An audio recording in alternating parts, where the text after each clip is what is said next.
अंतरात्मा की आवाज़। बहुत पहले किसी गांव के किनारे एक मंदिर था। मंदिर में एक साधु रहता था। इसी गांव में एक कबाड़ी चोर भी रहता था। चोर जवानी के उभार पर था और साधु जवानी के उतार पर। चोर खाते पीते बाप का बेटा था। चोर हो गया तो जिंदगी भी चोरी की घसीटनी पड़ रही थी। बाप ने उसकी शादी नहीं की। चोर अपने ही गांव में हाथ मारता था। लोग उसे कबाड़ी चोर कहते थे क्योंकि वह छोटी छोटी चोरियां ही करता था। उसके चोरी करने से लोगों को दुख अधिक होता था, हानि कम। चोर को लाभ कुछ नहीं, परेशानी दुनिया भर की। चोर ने सोचा, मंदिर के चढ़ावे से साधु की थैली भरी पड़ी है, क्या करना है उसे थैली का। वह संपत्ति भी उसकी मुफ्त की ही है, खून पसीने का तो नहीं। अब उसने साधु की कुटिया पर आना जाना शुरू कर दिया। बगुला भगत की श्रद्धा भक्ति से साधु महाराज तो गदगद हो उठे।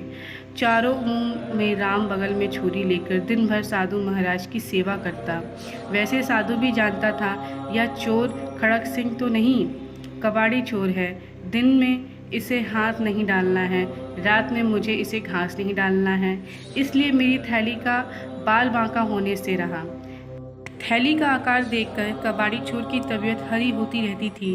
उस दिन चोर रात होने पर कुटिया से उठाए नहीं उठा। न उठाने का मतलब था उठाकर ही उठना। दाव में कबाड़ी चोर और बचाव में सुधाव साधु महाराज रात भर करवट पर करवट बदलते रहे। जब झाड़ू ने मुर्गे में बांध दी तो साधु महाराज की जान में जान आई। अगले दिन साधु महाराज रात को थैली बाहर रख देते और सुबह भीतर। साधु रात भर खर्राटे भरते रहता। चोर रात भर थैली को ढूंढता, थक जाता।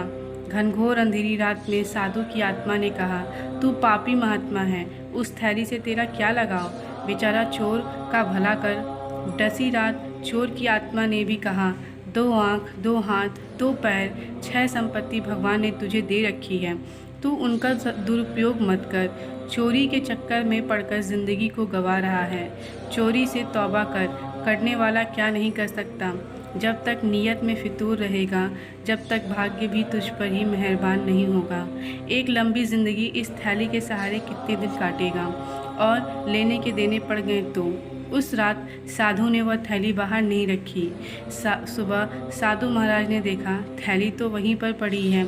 आज कबाड़ी चोर नहीं था, कबाड़ी चोर होता भी कैसे। उसकी अंतरात्मा तो जाग गई थी।